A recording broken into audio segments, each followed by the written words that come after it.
Buenas tardes a todos y a la audiencia. Este es el programa número 54 de Distrito 15, el programa del Colegio de Psicólogos. Buenas tardes, Mariano. Buenas tardes.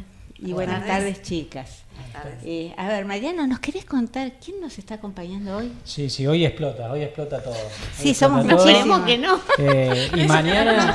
Mañana tengo que estar en otro lado, así que no. Y te dejo una perlita para el final, mañana explota el colegio.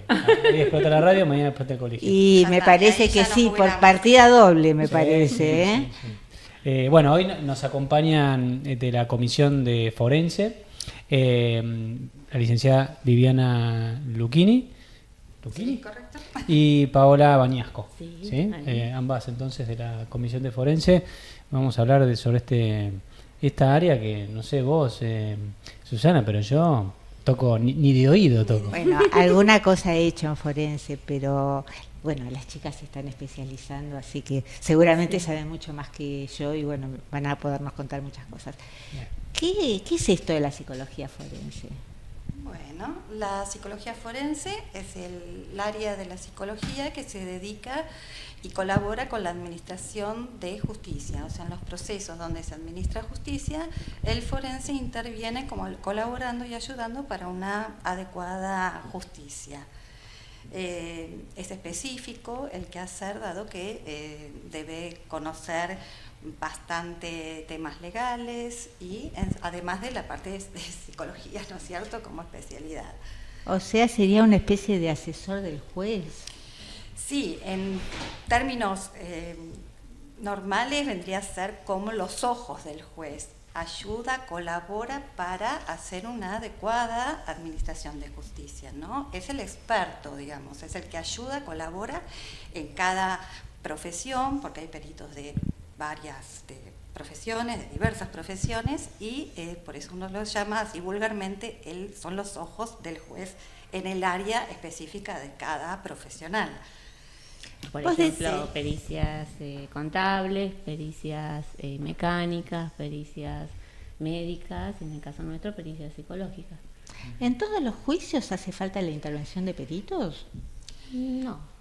No necesariamente en todos, pero sí cuando, bueno, en nuestro caso específico, por ejemplo, las pericias donde se supone que puede pasar, que puede ocurrir un daño psíquico, ahí obviamente O se presume un daño que a psíquico. partir de, por ejemplo, un accidente automovilístico, la persona queda Sí, con algún afectada, síntoma, con claro. síntomas de daño, posiblemente. Además, puede haber daño físico, ¿no? Obviamente, el daño psíquico, si está ahí, se presume, entonces sí se pide una pericia psicológica. Uno de los tantos, ¿no?, casos como En un accidente. en un accidente. Puede ser un accidente de tránsito, puede ser un accidente en su trabajo. Pues nosotros trabajamos en el fuero civil, en el fuero laboral. Bueno, algunos colegas trabajan en el fuero penal. ¿Y el fuero familia también? Y familia dentro del también. civil, claro, estaría la especialidad de familia. Y bueno, de acuerdo al fuero, el psicólogo interviene para determinar el daño psíquico teniendo en cuenta la situación legal en la que estamos trabajando.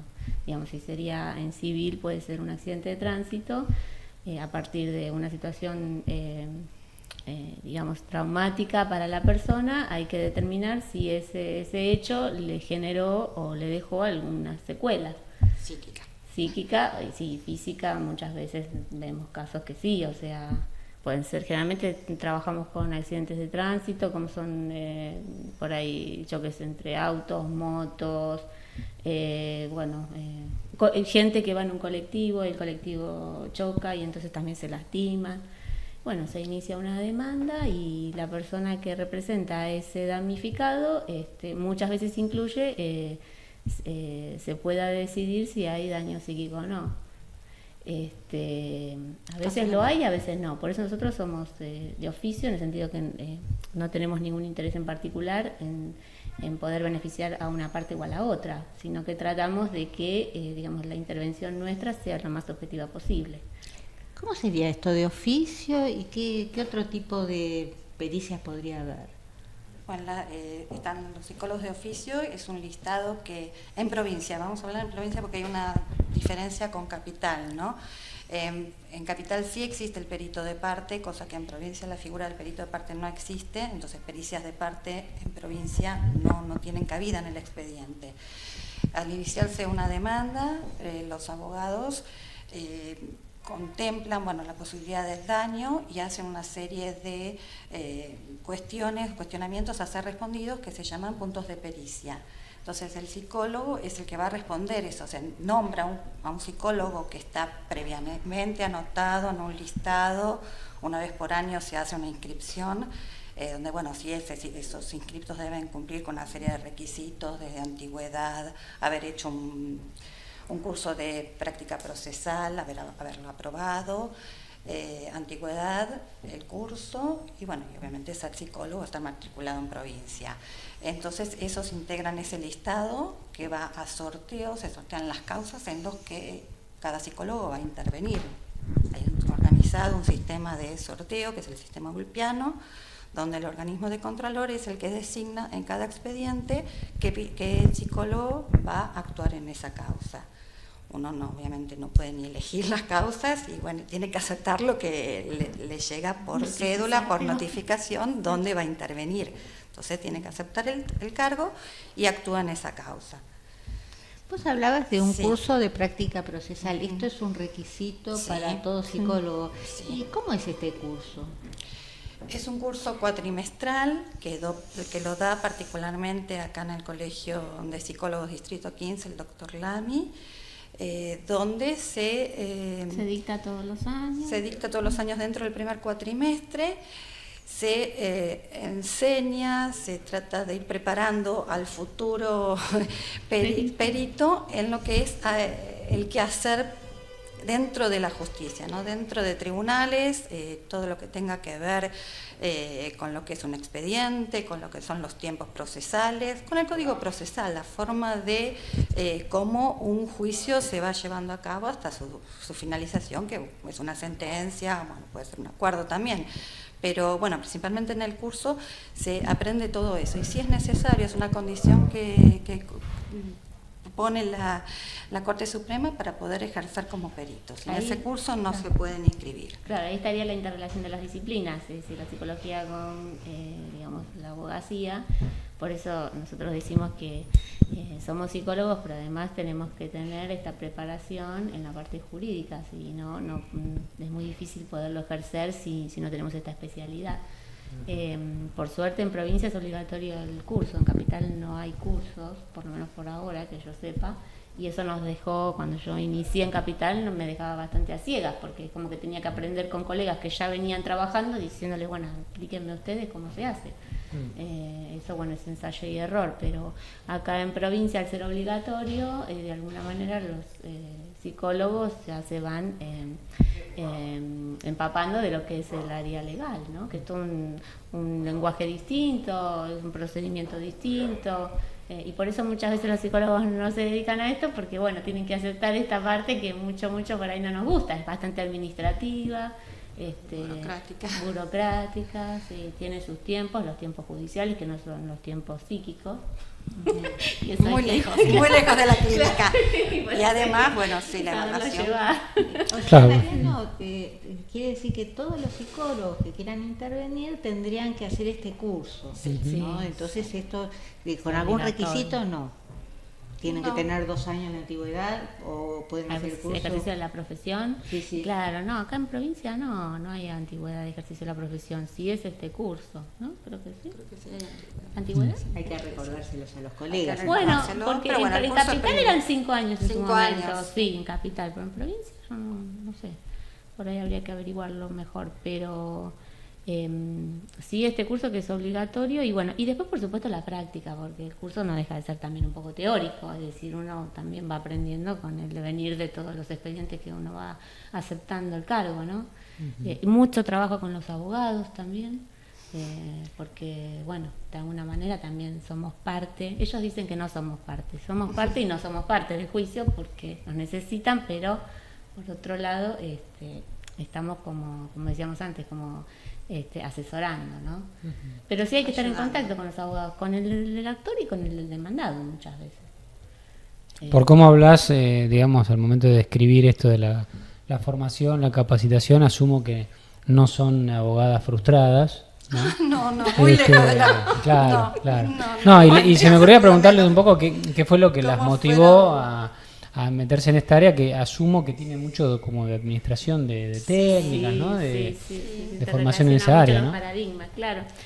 Bueno, en lo personal vengo de una familia de abogados, la verdad que no te voy a mentir. ¿Viste? Y Mirá. mucha gente me ha dicho que por qué no seguía Siempre hay uno abogacía, por algún lado. pero bueno, se ve que la psicología tuvo más peso cuando decidí la carrera. Ahora, yo le comento a mis colegas, a veces me pasa que yo digo, me siento como un poco a ciegas, porque el derecho procesal es algo que digamos, no estamos tan formados en la carrera, ni ahí hay ninguna materia que nos prepare. Sí, psicología forense, pero siempre con el campo de la psicología, no desde el área administrativa. Entonces, de alguna manera, yo digo por eso, estar en contacto con abogados que nos instruyen, la verdad que sí, nos instruyen en cómo seguir, y cada expediente es único y particular, es decir, uno dice, bueno, aprendo la práctica, uno va aprendiendo, pero también un poco nos pone cada vez frente a un caso nuevo, y se resuelve de diferente manera a veces. Uno quiere seguir los pasos procesales, digamos, ya pactados o los que existen en el código, pero muchas veces hay situaciones que surgen, por ejemplo, que una causa empiece en el fuero civil y de repente también pase al fuero penal. ¿Cómo sería eso? Y porque, por ejemplo, la persona tuvo un accidente, pero el accidente fue por ahí con cierta alevosía. El otro lo chocó y lo puso como en peligro de muerte. Entonces muchas veces hay una denuncia penal. Entonces el mismo expediente me cambia de fuero y yo me quedé ahí buscándolo en la web y resulta que no, está en otro juzgado, pasó al fuero penal, hay que esperar que venga, que pueden pasar años, ¿no? O no lo sabemos, pero digamos, es como que, bueno, tenemos que, por eso digo, hay muchas cosas que realmente nosotros necesitamos que nos asesoren y ir aprendiendo. Y el diseño que ustedes hacen de la pericia que van a administrar, digamos, se conforma, se configura de acuerdo al caso, de acuerdo a quién se va a peritar, a la demanda, al tipo de fuero. Sí, por supuesto, tiene que ver con la unicidad de cada caso, ¿no? En la primera instancia, cuando uno es designado, se acerca al expediente, al juzgado o al tribunal, acepta el cargo, toma el expediente, lo pide en préstamo, se lo lleva a su casa, lo lee detenidamente, que mínimamente son 200 fojas, un cuerpo, que puede tener 2, 3, 4 cuerpos, el expediente, uno lo lee, se empapa de qué se trata la causa, y a partir de ahí ve los puntos de pericia, o sea, qué es lo que debe responder para hacer esa evaluación pericial, esa experticia, es el término legal, ¿no? Tiene que responder sobre eso. Entonces, por supuesto, uno después cita a la persona con tiempo, pero en el mientras tanto configuró la batería, hizo hipótesis de lo que va a ir a buscar, digamos, para responder esos puntos de pericia. Nunca, siempre teniendo en cuenta lo que debe responder, ni más ni menos, o sea, responder lo que se le pregunta. Y sí, a partir de ahí uno hace la batería diagnóstica, también a veces con cierta incertidumbre de qué es lo que se va a encontrar de frente, porque uno lee la demanda y lee un montón de cosas, ve la contestación de demanda y dice, uy, están hablando de otra persona, cuando no, obviamente son distintas ópticas porque cada uno defiende lo suyo, ¿no? Entonces uno tiene que saber todo esto y prepara la evaluación pericial en base a ese caso, a la cantidad de personas que inician, que son los actores, digamos, que pueden ser uno, dos, varios, puede ser una familia completa. Entonces sí, obviamente cada caso, y uno prepara de acuerdo a eso que va a evaluar. Suena complejo, suena bastante complejo. Y puede haber, digamos, más de un peritaje en una causa. Sí, por ejemplo, sí. Más de un peritaje, o dentro de la pericia varias partes, varios intervinientes, sí. ¿Y puede haber más de una pericia a la misma persona en una causa? Por ejemplo, una pericia después de un tiempo que se psicológica. vuelva a administrar otra batería, como para ver cierta evolución, por ejemplo. No, ¿Dónde termina? no ¿Dónde tanto. empieza y dónde termina? ¿No? Después que uno presenta la pericia, tiene un tiempo cada una de las partes, o le dan traslado, o sea, le llega a cada una de las partes esa pericia, y ellos hacen, a la vez, bueno, consultan con sus especialistas también, otros psicólogos claro, que hacen... de abogado del diablo, en el sentido que, claro, buscan lo que nosotros pusimos y decir, bueno, a ver qué podemos impugnar, lo que se llama, que es un término legal, pero nosotros no lo llamamos así, decimos que son observaciones de nuestra pericia, ¿no? Pero bueno, pedido de explicaciones, claro. Por ahí se da que, bueno, no entienden determinada cosa y debemos, entonces nos vuelven a preguntar sobre eso en particular. O sea, no se puede pedir nada nuevo de lo ya pedido, sí se puede pedir que aclaremos algo que ya dijimos, claro, y no fue claro. Entonces, y no termina ahí, después puede haber varias instancias de impugnaciones.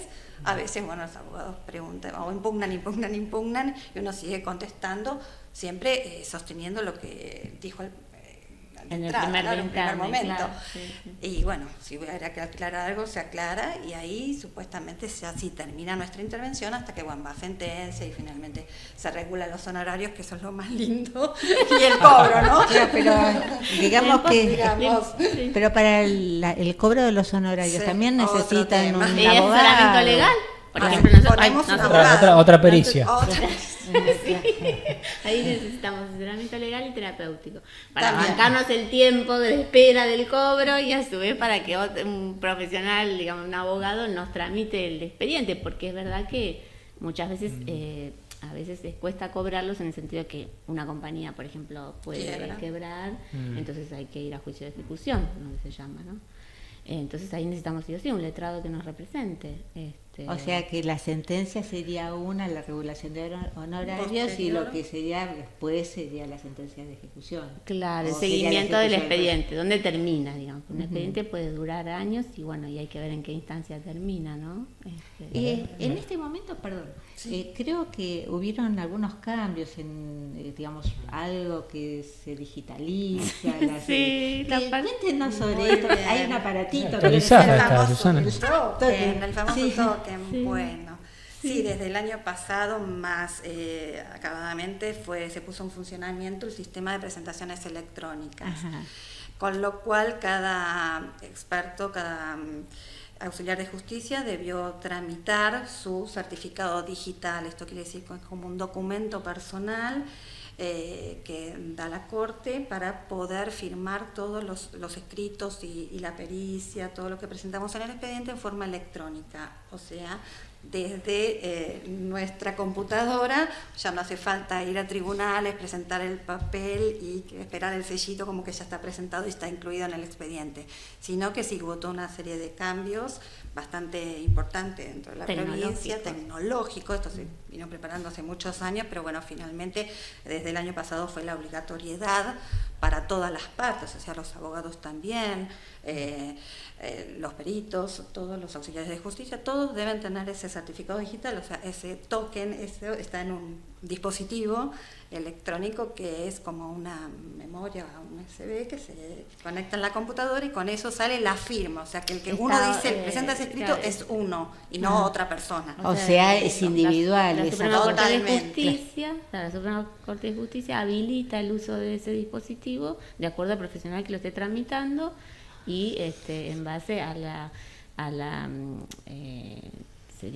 a su función dentro de la justicia. Entonces el abogado será como abogado patrocinante y el psicólogo o el contador será como perito de oficio.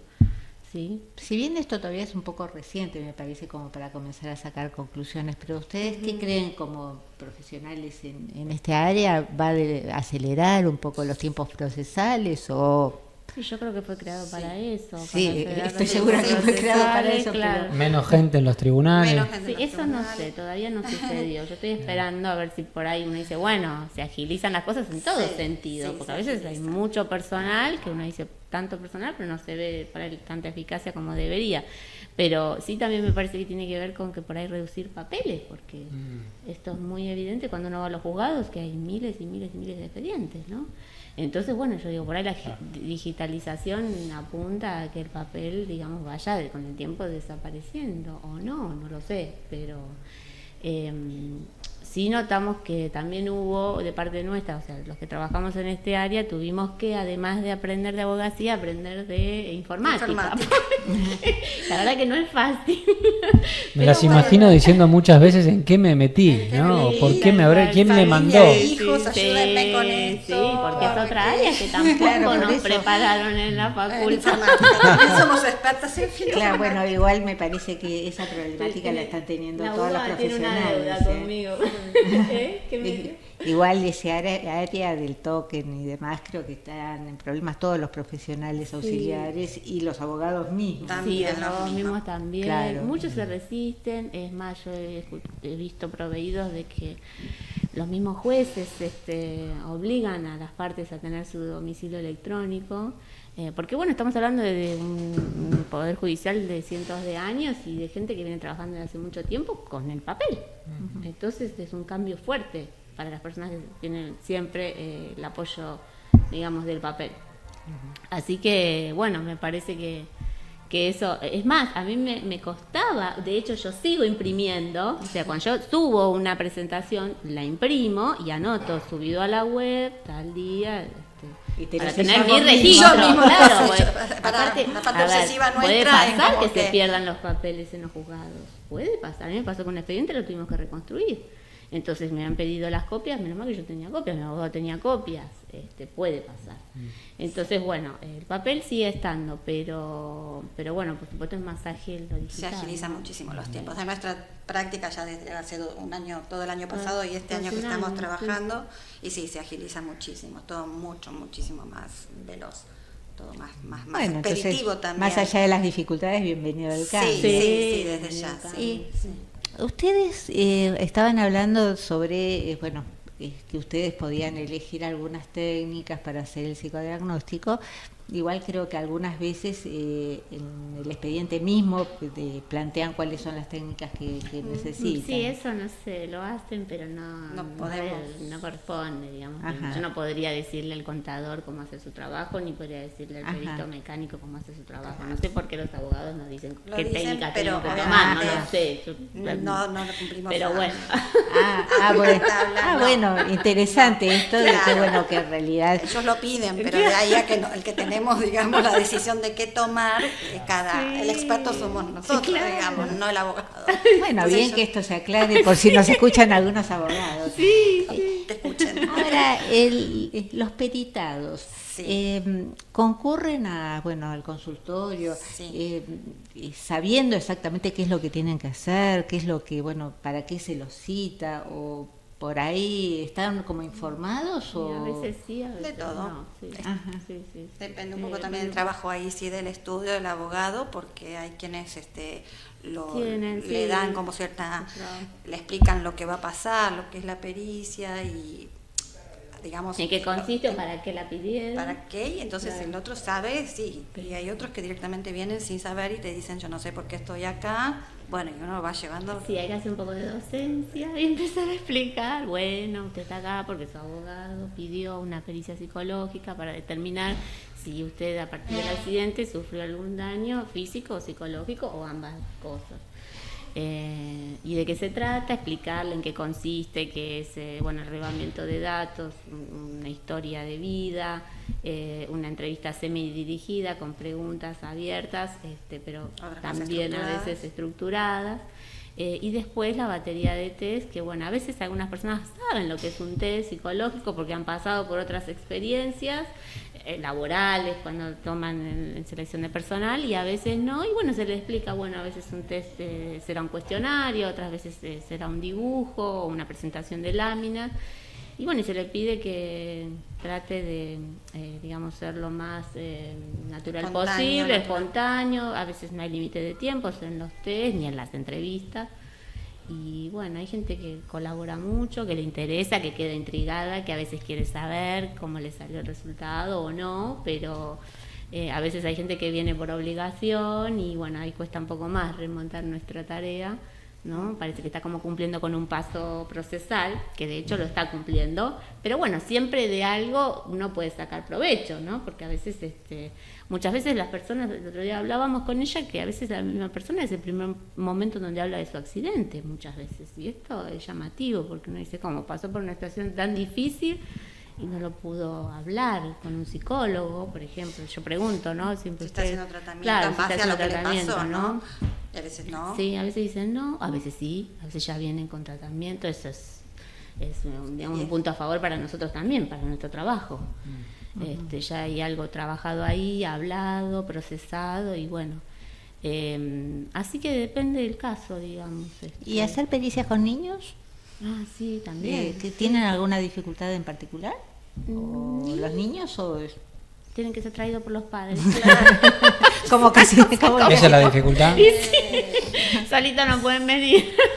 Pero bueno, sí, no. No se da tanto. Por ahí no se da tanto, ¿no? No, creo que ahí cuando hay menores intervienen, bueno, Defensoría, Claro. Fiscalía, otras instancias que no nos llegan, sí, fueron pocas, por lo menos a mí, en mi experiencia.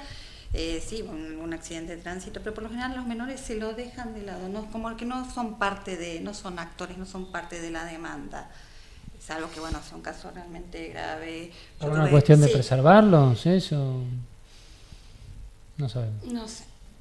No, yo creo que legalmente el menor pasa por otro camino, Claro. ¿no? Como que bueno, ahí interviene. Claro. No llegan a nosotros, por lo menos en las de. Por ahí para la asesoría pericial, es otro. Claro.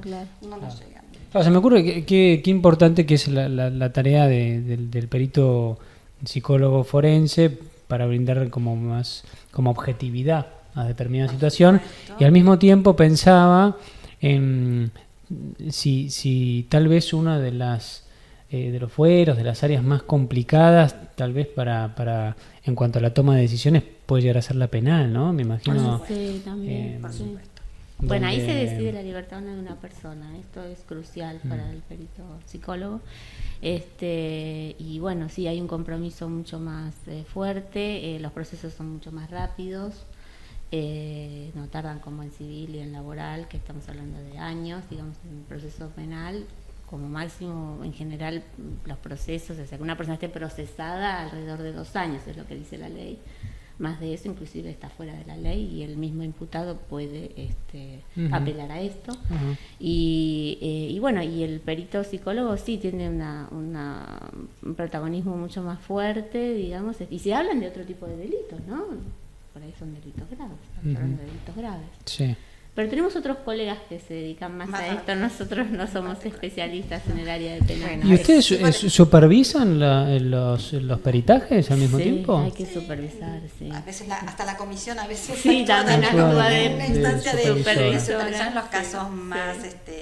más complejos, que por X motivo, no solo por la gravedad de en sí, por ejemplo, si fue un accidente, por un montón de otras cosas que por la postura a veces de los abogados, por las cosas que nos van pasando, Las impugnaciones las también. impugnaciones, Claro. todo eso sí las supervisamos y si no dentro de la comisión también nos sirve como un medio como para hacer de supervisión. Sí. Nos dio el pie para Sí. preguntar qué están haciendo con ¿qué las están comisiones. haciendo? Está todo pensado, está todo pensado.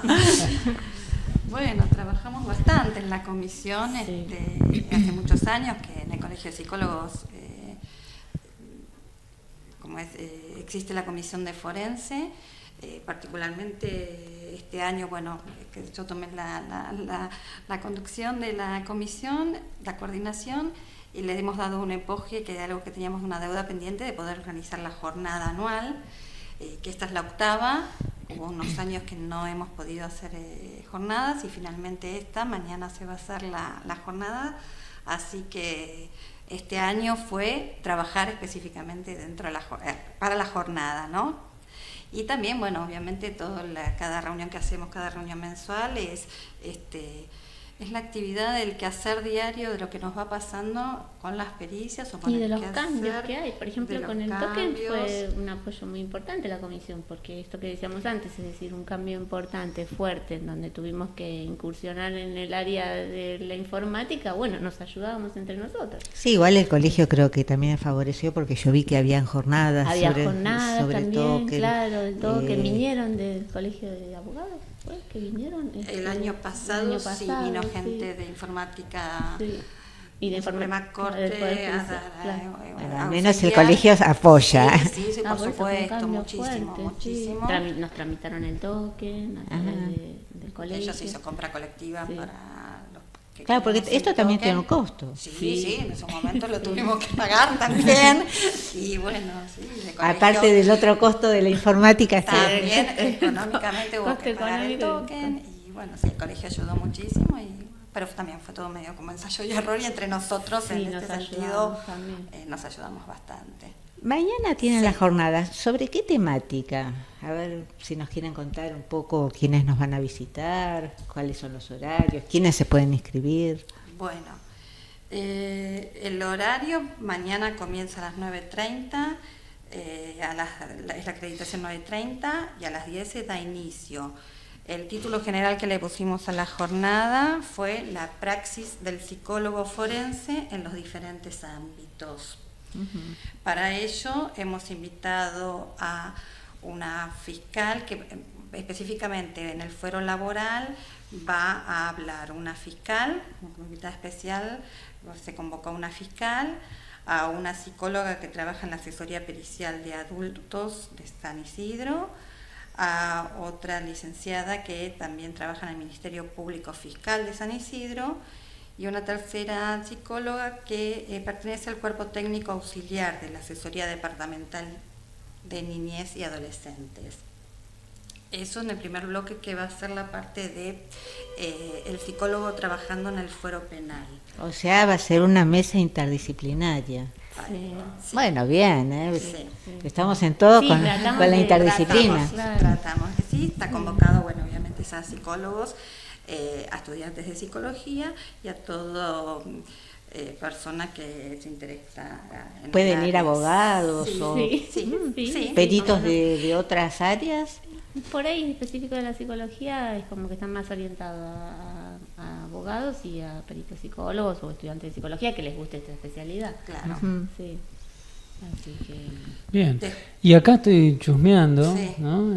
Lo que es tener buena chusmeando. vista. Yo veo el papel. Que Paola y Viviana van a estar en sería un momento de la jornada donde van a hablar de buenas prácticas forenses. Muy bien, sí. ¿No? Después ya el primer bloque de la tarde corresponde a esto, la presentación de buenas prácticas, de pautas de buena práctica forense.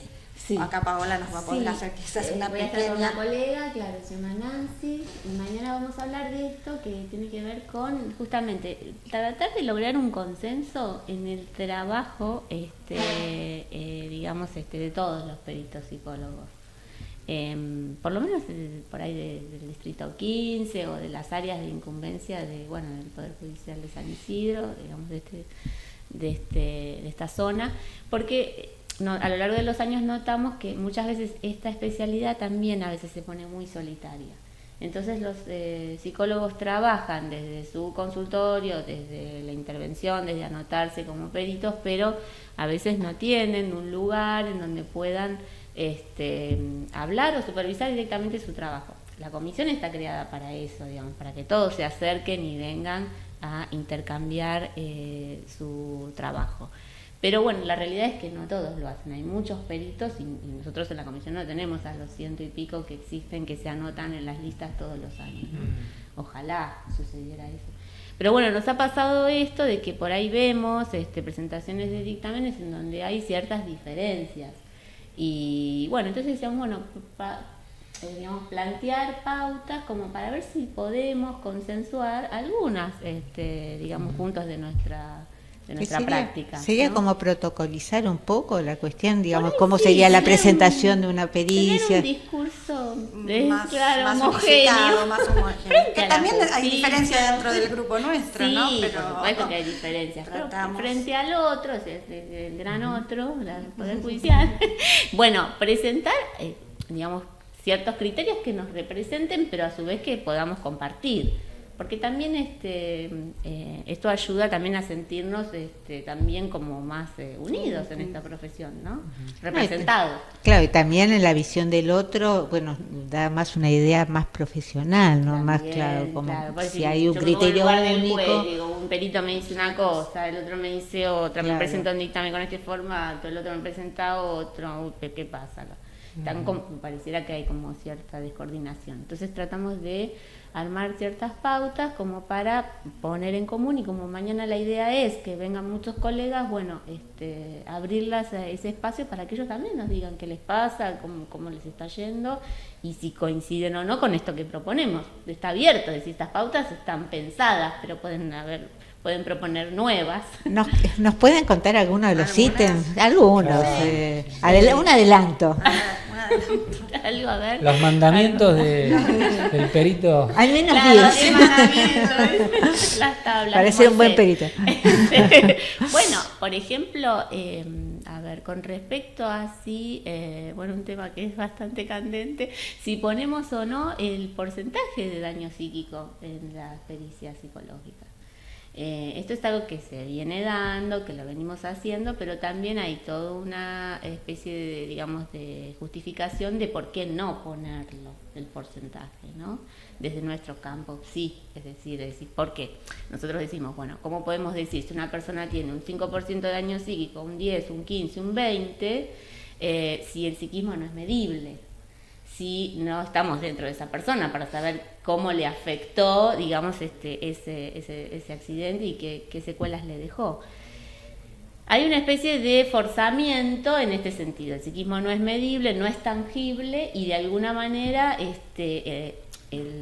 esta asesoría que nos pide el Poder Judicial dice, bueno, pónganme en números qué posibilidades tiene la persona de o recuperarse o de quedar con daño permanente, y bueno, entonces entre nosotros estamos también seguimos discutiendo qué hacemos, lo ponemos, no lo ponemos, ponemos y decimos, bueno, es algo estimativo, es orientativo para el juez, claro, o como para decir, bueno, para tenerlo en cuenta, para tener una especie de idea de, bueno, porque hay gente que tiene digamos, se afectó en un 50%. Digamos, situaciones bastante difíciles de sobrellevar después, ¿no? Para el área laboral, por ejemplo, lo que sería el daño, ¿cómo es esto? Cuando es el baremo de la parte laboral, qué porcentual queda la persona de incapacidad en cuanto al área laboral, por ejemplo. La total obrera. Claro, la total obrera. Entonces, bueno, una persona que por ahí perdió una mano, un dedo, bueno. Entonces decimos, bueno, una de las cosas es esta pauta, ¿no? Es decir, a ver, ¿lo ponemos, no lo ponemos? ¿Podemos ponernos de acuerdo en esto? Y bueno, inclusive dentro de la comisión tenemos distintas opiniones, ¿no? Bueno, interesante esto de que tratemos de consensuar algo como para, bueno, incluso, bueno, para adentro y también para afuera. Una inquietud que siempre tuvo, ¿cuál es la diferencia entre lo que los abogados ponen como daño psíquico y daño moral? Sí, claro. Nosotros no somos los encargados de definir daño moral. En realidad es el juez el que puede llegar a decir qué grado de daño moral podría haber sufrido la persona. Digamos, el daño psíquico está relacionado con el campo, digamos, del psiquismo y de la salud en cuanto al trauma o a los síntomas o a los signos que la persona presente a partir del hecho. Ahora, el daño moral por ahí tiene que ver más con la dignidad de la persona, o si ha sufrido en su honestidad, o digamos en otros campos que no son propios de la psicología, ¿no? Que también debe ser bastante difícil de evaluar, ¿no? Sí, debe ser difícil de evaluar, claro. Sí. Bueno, ¿quieren recordarnos bien el horario de mañana? Que si la gente necesita inscribirse previamente, si se puede... Sí, necesita inscribirse previamente. Tenemos a un mail que aparece acá, que es psicologiaforense@ cpsi.org.ar. Y bueno, y el horario es a partir de las 9 de la mañana y se va a extender, o 9:30 a 10, hasta las 16 horas.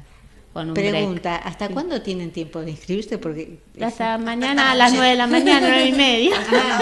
digamos hasta que comienza, no es Sí, que supongo esta que inscripción no es Sí, no, supongo que eliminatoria, no, ¿no? para no nada, es son eliminatoria. bienvenidos. Al Yo contrario, si tengo quieren venir bastante- como oyentes, también están invitados. O sea, no, es un requisito para tener una idea de cuántas personas vamos a recibir, Claro. digamos, ¿no? Hay que preparar los sanguchitos. Claro, las También sillas, en el ya tenemos café, el- las sí, masitas, el todo lugar. lo Ya rico. tenemos unos cuantos inscritos. Bueno, Me que- habías dicho, Viviana, que 38 ya ahora, mirá, pero y siguen hasta subiendo. Esta mañana 38 y siguen subiendo.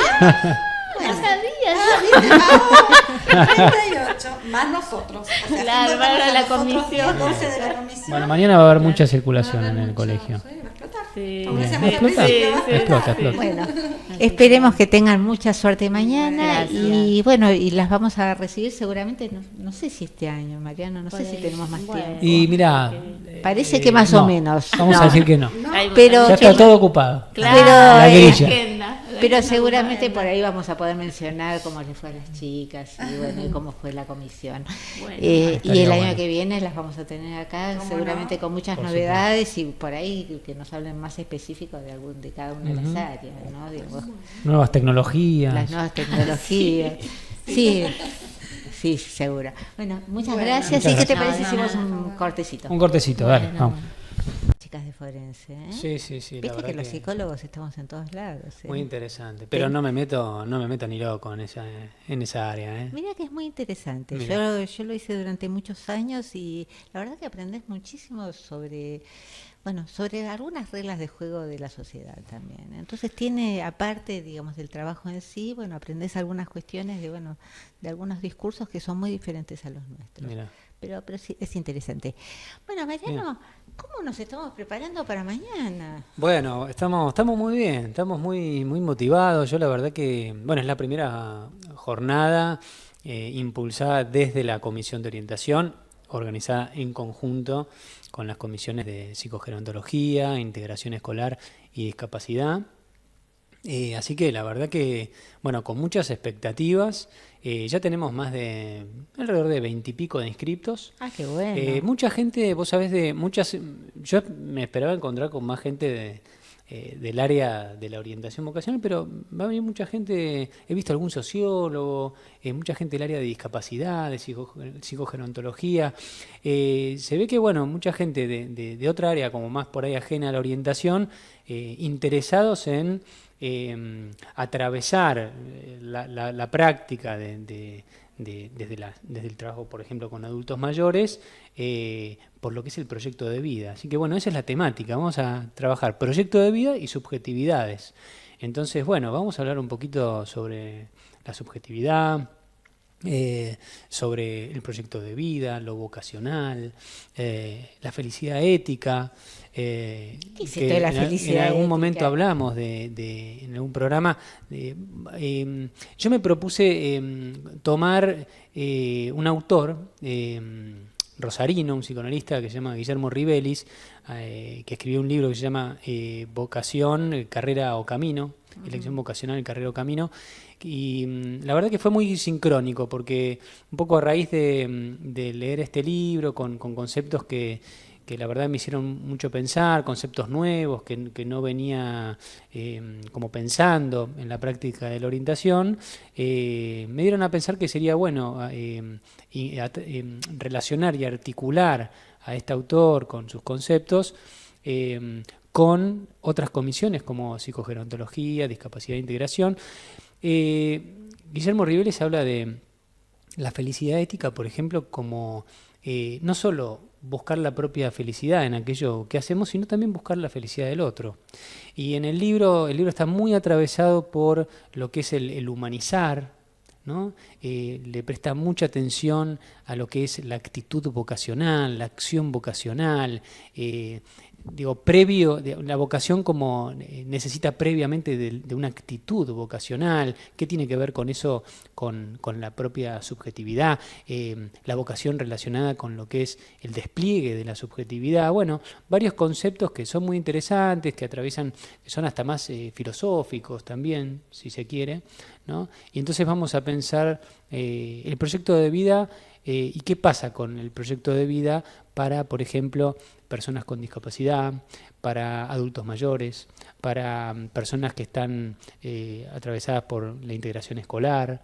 Me animaría a decir que también vamos a mencionar algo de la experiencia que venimos teniendo con el licenciado Pablo Torres en la penitenciaría de San Martín también. Que lo vamos a invitar, me dijiste. Lo vamos a invitar y vamos a invitar también a Fabio Frontelli, que Fabio es el psicólogo que está en la unidad 47 de la penitenciaría de San Martín, para conversar con él también sobre... Mariano, vos decías recién esto del camino o esto de la carrera, ¿no? Carrera o camino. ¿Y cómo se puede pensar en distintas etapas de la vida? ¿Hay una sola carrera, un solo camino? Sí, está muy bueno lo que preguntás.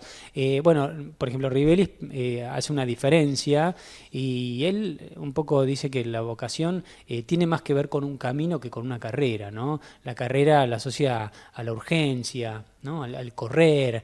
En el correr uno no puede ver detalles y entonces se asocia la vocación como un camino, como algo que se transita, ¿no? Que uno puede ir mirando con más detalle, más detenidamente, yendo paso a paso, ¿no? Viviendo con más detenimiento las experiencias que ir a las apuradas. Y él también relaciona esto de la idea de camino con lo que es lo humanizante, ¿no? Entonces, por ejemplo, si tenemos una perspectiva humanizante de la vocación y hablamos de la vocación como camino, entonces vamos a estar pensando en personas que puedan desplegar su subjetividad, en que puedan hacer un despliegue de lo vocacional teniendo en cuenta al otro, y entonces si tenemos en cuenta al otro podemos pensar de manera coparticipativa. Entonces ya hablamos de un pensamiento más, diría, como más comunitario, más pendiente social del otro, mucho más social. Y eso me pareció súper interesante y me parece que es como muy atinado con estas temáticas, con estos otros... con estas otras comisiones, ¿no? Por lo que vos decías, ¿vos crees que el tema de orientación vocacional es un área que se descuidó en algún momento de parte de los psicólogos?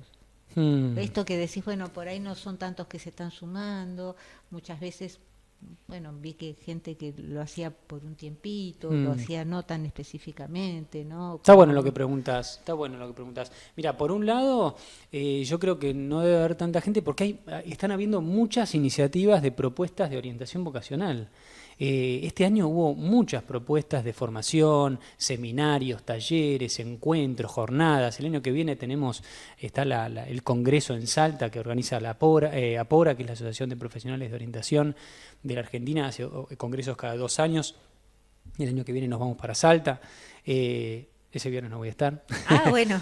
Pero que yo creo que un poco por ahí no hubo tantos inscriptos de gente que vinculada a la orientación, pues es porque han habido muchas propuestas realmente, y eso está muy bueno.